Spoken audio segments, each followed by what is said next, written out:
Hello friends, আমার channel town Barbies লাইফস্টাইলে তোমাদের সকলকে স্বাগত। আমি আবারও চলে এসেছি নতুন একটা গল্প নিয়ে। এখানে তো তোমরা দেখতেই পাচ্ছ যে আজকে কিন্তু দিয়ার বেবির নামকরণের জন্য বাড়িতে পুজোর আয়োজন করা হয়েছে।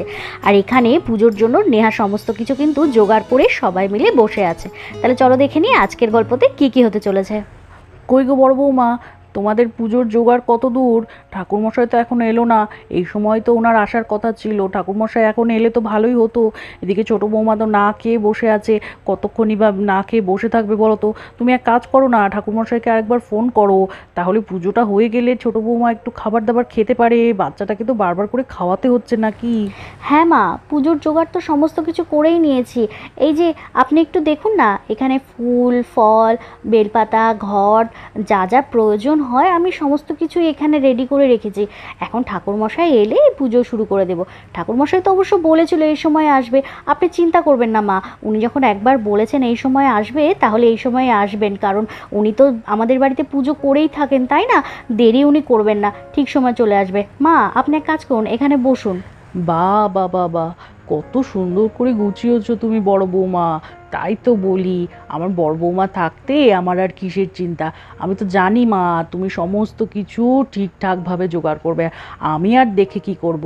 এই তো এখানে তো দেখছি তুমি সমস্ত কিছু কত সুন্দরভাবে সাজিয়ে গুছিয়ে রেখেছো। ঠিক আছে, আমি তাহলে এখানে একটু বসি। না না মা, আপনি শুধু শুধুই আমার এত প্রশংসা করছেন। আজ কিন্তু আমি একা কিচ্ছু করিনি, আজ আমাকে মাসিমা অনেক সাহায্য করেছিল। সত্যি আজকে যদি মাসিমা না থাকতো তাহলে কত অসুবিধা হতো বলুন তো। আজকে কত তাড়াহুড়ো করে আমরা এই আয়োজনটা করলাম পুজোর বলুন। আর মাসিমা আমাকে সমস্তটা দেখিয়ে দিয়েছে। আমি তো শুধু ঠাকুরের সামনে সমস্ত কিছু সাজিয়ে সাজিয়ে রাখলাম, তাই মাসিমাও কিন্তু ক্রেডিট রয়েছে এতে। কি যে তুমি বলো না নেহামা, এখানে আমার আবার ক্রেডিট কিসের? আমি তো তোমাকে শুধু একটু বলে বলে দিলাম, আর বাদবাকি জিনিসপত্র তুমি নিজেই সমস্ত কিছু এখানে এনে রেখেছিলে। তাই আমি তোমাকে বলে দিলাম কোথায় কি রাখতে হবে। না না, আমি তো দেখছি যে তুমি কত সুন্দর করে ঠাকুরের সামনে সমস্ত কিছু সাজিয়ে গুছিয়ে রাখছো। ওগুলো তো আমি কিচ্ছু করিনি মা। তুমি সত্যি অনেক কিছু পারো নেহা। তোমার যে কত গুণ নেহামা, সেটা আমরা কেউ বলে শেষ করতে পারবো না। হ্যাঁ দিদি, তা যা বলেছেন, আমার বৌমার অনেক গুণ। কিন্তু সে আমার এক বৌমা নয়, কিন্তু আমার দুই বৌমাই কিন্তু খুব গুণী। এখন ছোট বৌমা একটু অসুস্থ, তাই কিছু করতে পারছে না। ওকে তো কিছু করতে দেওয়া যাবে না, তাই না? তাই বড় বৌমাই সব সামলাচ্ছে। সে বুঝো আচ্ছা বলুন, দুই বৌমা মিলেই আমার সমস্ত কিছু সামলায়। আমাকে তো কোনো কিছুতে দেখতেই হয় না। কিন্তু আপনি ছিলেন জন্য কিন্তু আমাদের অনেক উপকার হচ্ছে দিদি, সে কথা কিন্তু ভুললে চলবে না। আচ্ছা, আসল মানুষকেই তো দেখা হলো না। কোথায় আমার দাদুভাই, কোথায়? দেখি আমার দাদুভাইয়ের মুখখানা। এই তো মা, আপনার দাদুভাই আমার কোলে। দেখুন না, আজকে কিন্তু ওনার ঘুম নেই, আজকে কিন্তু উনি জেগেই আছে। সকাল সকাল স্নান ধান করে নতুন জামা কাপড় পরে নিয়েছে, কিন্তু স্নান তো খুব বেশি করতে চাইছিল না। কি জানি খুব কান্নাকাটি করছিল, তাই সামান্য জল দিয়ে একটু স্নান করিয়ে আমি এই নতুন জামাটা পরিয়ে দিয়েছি। মা এক কাজ করুন, আপনি সোফাতে বসুন, তারপরে আমি ওকে আপনার কোলে দিচ্ছি।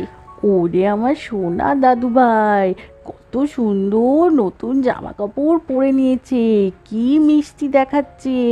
দাদুভাই, তোমার জামাটা তো আমার সাথে একদম ম্যাচিং ম্যাচিং হয়ে গেছে। ঠাম্মি আর নাতিতে একদম একই রকম জামা কাপড় পরে নিয়েছে। আমার দাদু ভাইয়ের আজকে নাম রাখা হবে। কি যে নাম রাখা হবে কে জানে। দেখেছো মা, জামাটা পরে পুচকুকে কি সুন্দর দেখাচ্ছে, তাই না? এই জামাটা আমি আর বড় বৌদি কিন্তু পছন্দ করে এনেছিলাম। ভেবেছিলাম ওর বড় হবে, কিন্তু না, একদম ঠিকঠাক হয়েছে। কি মিষ্টি লাগছে এই রঙটা ওর গায়ে, তাই না? আবার কি খুশি, আজকে তো শোনার নাম রাখা হবে। আমি কিন্তু অনেক কটা নাম সিলেক্ট করে রেখেছি, কোন নামটা রাখা হবে কে জানে, একটু পরেই জানা যাবে।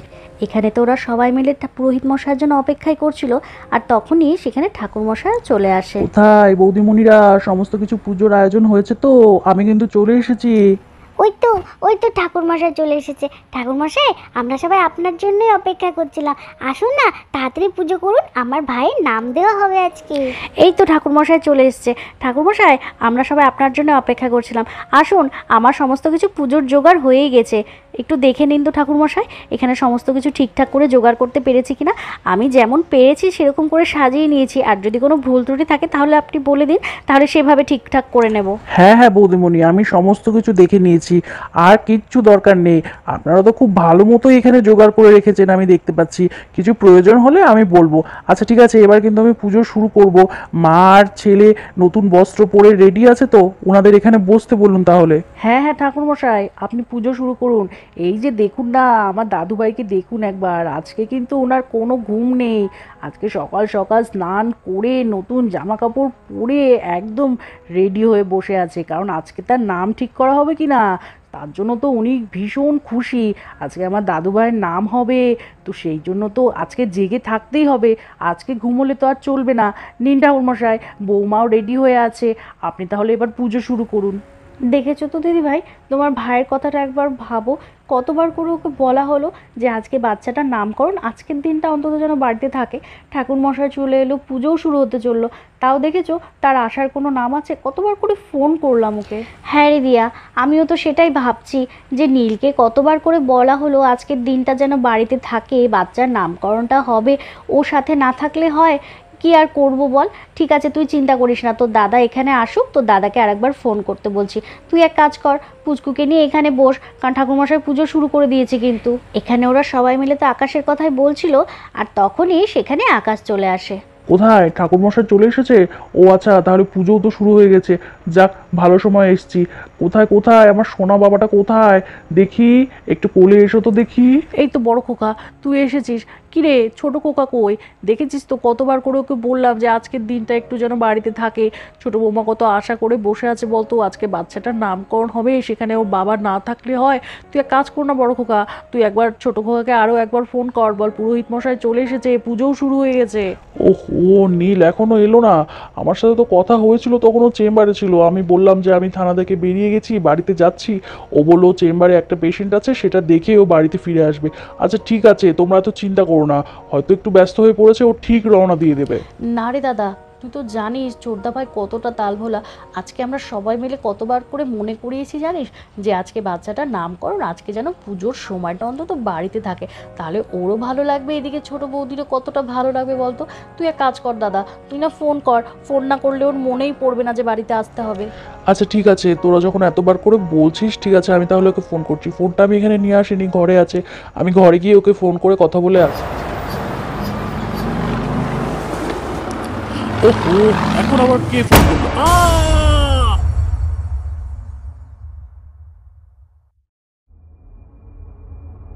এখানে নীল তো অনেকটাই স্পিডে গাড়ি চালাচ্ছিল, আর ফোনটা ধরতে গিয়েই হঠাৎ করেই নীলের একটা বিরাট অ্যাক্সিডেন্ট হয়ে পড়ে, আর এখানে নীলকে ঘিরে অনেক লোকজনও সেখানে জড়ো হয়ে যায়।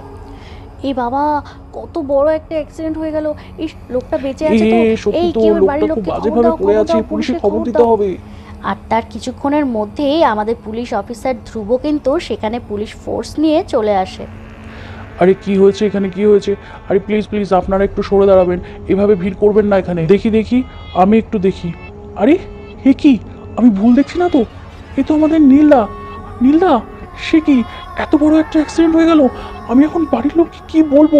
হে ভগবান! ও হো মন্টুবাবু, ভাবুন তো কি হয়ে গেল। আপনি চিনতে পারছেন, ইনি হলেন আমাদের আকাশ স্যারের ভাই। আমি এখন আকাশ স্যারকে ফোন করে কি বলবো? আমি তো কিছু বুঝতে পারছি না, আমি কি করব এখন। কিন্তু স্যার, এরকম করলে তো হবে না, বাড়ির লোককে তো খবর দিতে হবে। আর তারপর ধ্রুব আকাশকে ফোন করতে লাগলো।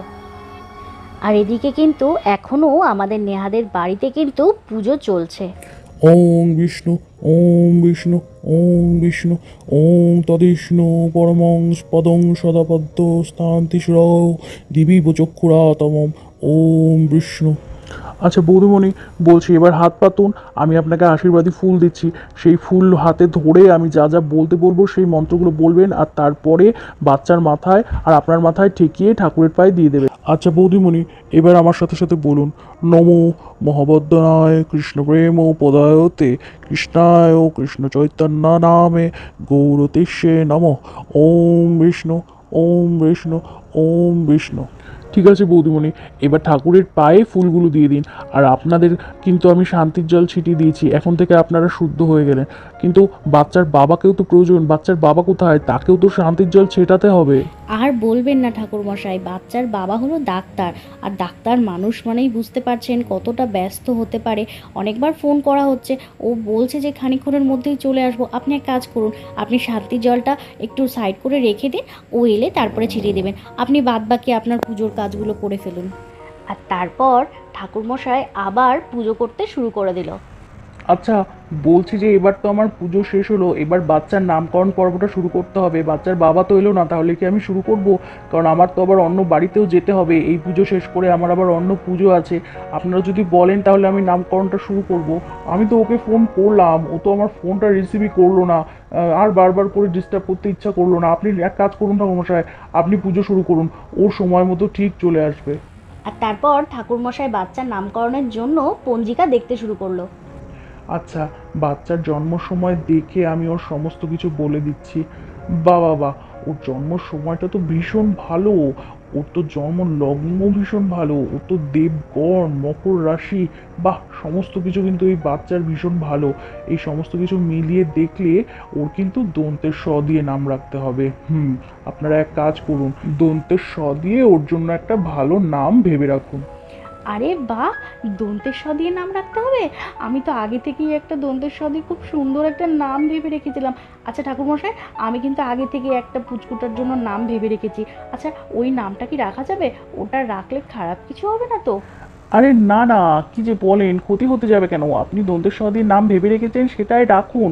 আর সবসময় খেয়াল রাখবেন যাতে ওই নামটাই যেন সবসময় ওকে ডাকা হয়। বড় বৌদি, আমি তো অনেকগুলো নাম ভেবে রেখেছিলাম, তার মধ্যে ঠাকুরমশাই বলছে দন্তের স দিয়ে নাম রাখতে হবে। দন্তের স দিয়ে কিন্তু আমি খুব সুন্দর একটা নাম ভেবেছি, সেটা হলো সূর্য। সূর্য নামটা কিন্তু খুব সুন্দর, বলো? কারণ দেখো, আমাদের বাড়ির দুই ছেলে আকাশ আর নীল, আর সেখানে ওর নামটা যদি সূর্য হয় তাহলে কিন্তু খুব ভালো হবে। আরে বাহ, নামটা তো খুব ভালো ভেবেছো বর্ষা, সূর্য। বাহ, খুব সুন্দর আইডিয়া। তোর ছেলের নাম রাখা হলো, তোর পছন্দ হয়েছে তো নামটা? হ্যাঁ হ্যাঁ দিদি ভাই, কেন ভালো লাগবে না? এত সুন্দর একটা নাম। বর্ষা, নামটা সত্যি খুব ভালো। ওর বাবা, জেঠু আর পিসি, ওদের তিনজনের সাথেই কিন্তু ওর নামটা খুব ভালো মতো মিল আছে। এই যে আমাদের ছোট্ট সোনা, আজ থেকে কিন্তু তোমার একটা সুন্দর নাম হলো। তোমার নাম হলো আজ থেকে সূর্য। সূর্যের মতোই কিন্তু তোমার তেজ হতে হবে, অনেক শক্তিশালী হতে হবে। অনেক আশীর্বাদ করছি তোমাকে, তুমি অনেক বড় মানুষ হবে, খুব ভালো মানুষ হবে তুমি। ওহো, এখন আবার কে ফোন করলো? ও, ধ্রুব ফোন করেছে। হ্যাঁ ধ্রুব, বলো। কি কি বলছো? ঠিক আছে ঠিক আছে, আমি এক্ষুনি আসছি। কিরে বড় খোকা, কোথায় চললি? এত হন্তদন্ত হয়ে কোথায় যাচ্ছিস? কে ফোন করলো? কিরে, কিছু বল। ওহো মা, আমাকে বেরোতে হবে, আমাকে আটকেও না। একটা ইমার্জেন্সি কেস চলে এসেছে, আমাকে এক্ষুনি বেরোতে হবে। আমি আসছি, এসে কথা বলছি। আর এখানে ধ্রুবর ফোন পেয়েই কিন্তু আকাশ তড়িঘড়ি করে বাইরে বেরিয়ে গেল। তাহলে বন্ধুরা, তোমরা তো এখানে দেখতেই পেলে, আজ কিন্তু দিয়ার বেবির নামকরণ পর্ব শেষ হলো, আর ওর খুব সুন্দর একটা নামও রাখা হলো। আর ওদিকে কিন্তু আমাদের নীলের একটা বিরাট অ্যাক্সিডেন্টও হয়ে গেছে, আর সেই খবর শুনেই আকাশ সেখান থেকে চলে গেল। তাহলে আগামী পর্বগুলোতে কি হতে চলেছে, আর নীলের সাথেই বা কী হবে, এই সমস্ত কিছু জানতে হলে কিন্তু অবশ্যই আমাদের পর্বগুলো দেখতে থেকো। তাহলে আজকের মতো গল্পটা এখানে শেষ করছি। তোমরা ভালো থেকো, সুস্থ থেকো, সাবধান থেকো, টাটা।